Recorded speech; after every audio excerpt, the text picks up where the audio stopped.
ಕಳೆದ 4 ವರ್ಷಗಳಿಂದ ಸಾಕಷ್ಟು ವಿವಾದಕ್ಕೆ ಕಾರಣವಾಗಿದ್ದ ಟೋಯಿಂಗ್ ಮತ್ತೆ ಆರಂಭ ಆಗಿದೆ. ಈ ಬಾರಿ ಯಾವುದೇ ಗೊಂದಲ ಹಾಗೂ ಸಮಸ್ಯೆಗೆ ಅವಕಾಶ ನೀಡದಂತೆ ಟೋಯಿಂಗ್ ವ್ಯವಸ್ಥೆ ಜಾರಿಯಾಗಲಿದೆ.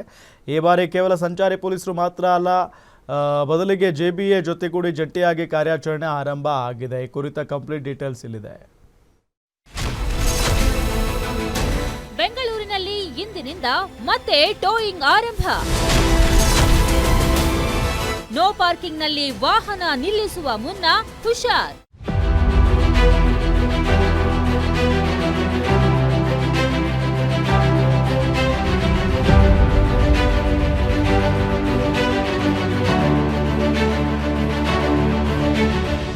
ಬೃಹದಾಕಾರವಾಗಿ ಬೆಳೆದಿರೋ ಸಿಲಿಕಾನ್ ಸಿಟಿ ಬೆಂಗಳೂರಿನಲ್ಲಿ ಎಲ್ಲಿ ನೋಡಿದ್ರೂ ಟ್ರಾಫಿಕ್ ಜಾಮ್.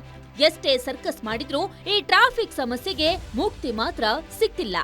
ಹೀಗಾಗಿಯೇ ವಾಹನ ದಟ್ಟಣೆಗೆ ಬ್ರೇಕ್ ಹಾಕಲು ರಾಜ್ಯ ಸರ್ಕಾರ ಈಗ ಹಳೆಯ ಟೋಯಿಂಗ್ ಪದ್ಧತಿಯನ್ನೇ ಹೊಸ ನಿಯಮಗಳೊಂದಿಗೆ ಮತ್ತೆ ಜಾರಿಗೆ ತಂದಿದೆ. ಹಿಂದೆ ಸಾರ್ವಜನಿಕರು ಮತ್ತು ಪೊಲೀಸರ ನಡುವೆ ನಡೆಯುತ್ತಿದ್ದ ಆ ಟೋಯಿಂಗ್ ವಾರ್ಗೆ ಕಡಿವಾಣ ಹಾಕಲು ಈಗ ಹೈಟೆಕ್ ವ್ಯವಸ್ಥೆ ಸಜ್ಜಾಗಿದೆ.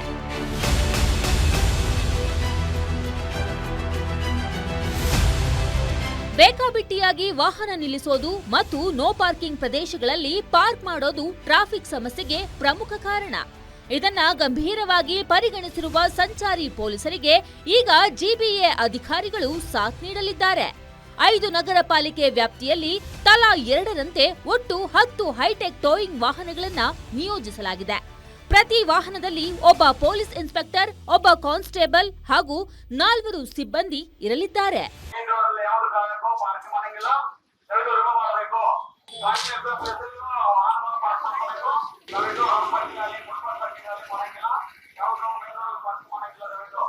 ಈ ಬಾರಿ ಟೋಯಿಂಗ್ ಪ್ರಕ್ರಿಯೆ ಹಳೆಯದಂತಿರಲ್ಲ.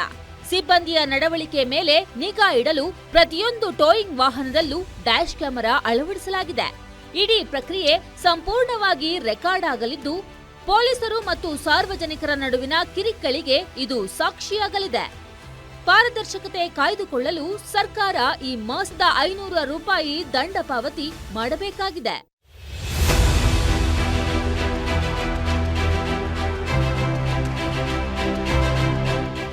ಒಟ್ಟಿನಲ್ಲಿ ಟ್ರಾಫಿಕ್ ನಿಯಂತ್ರಣ ಮತ್ತು ಸಾರ್ವಜನಿಕ ಹಿತದೃಷ್ಟಿಯಿಂದ ಟೋಯಿಂಗ್ ವ್ಯವಸ್ಥೆ ಮತ್ತೆ ಬಂದಿದೆ. ನಿಯಮ ಉಲ್ಲಂಘಿಸುವವರಿಗೆ ಈಗ ದಂಡದ ಬಿಸಿ ಕಟ್ಟಿಟ್ಟ ಬುತ್ತಿ. ಇನ್ಮೇಲಾದ್ರೂ ನಿಮ್ಮ ವಾಹನ ಪಾರ್ಕಿಂಗ್ ಮಾಡುವ ಮುನ್ನ ಒಮ್ಮೆ ಯೋಚಿಸಿದ್ರೆ ಉತ್ತಮ. ಇಲ್ಲದಿದ್ರೆ ನಿಮ್ಮ ವಾಹನ ಟೋಯಿಂಗ್ ಸ್ಟೇಷನ್ ಸೇರೋದು ಗ್ಯಾರಂಟಿ. ಉಲ್ಲಾಸ ಸ್ಕಿರುವಾಸೆ, ಗ್ಯಾರಂಟಿ ನ್ಯೂಸ್, ಬೆಂಗಳೂರು.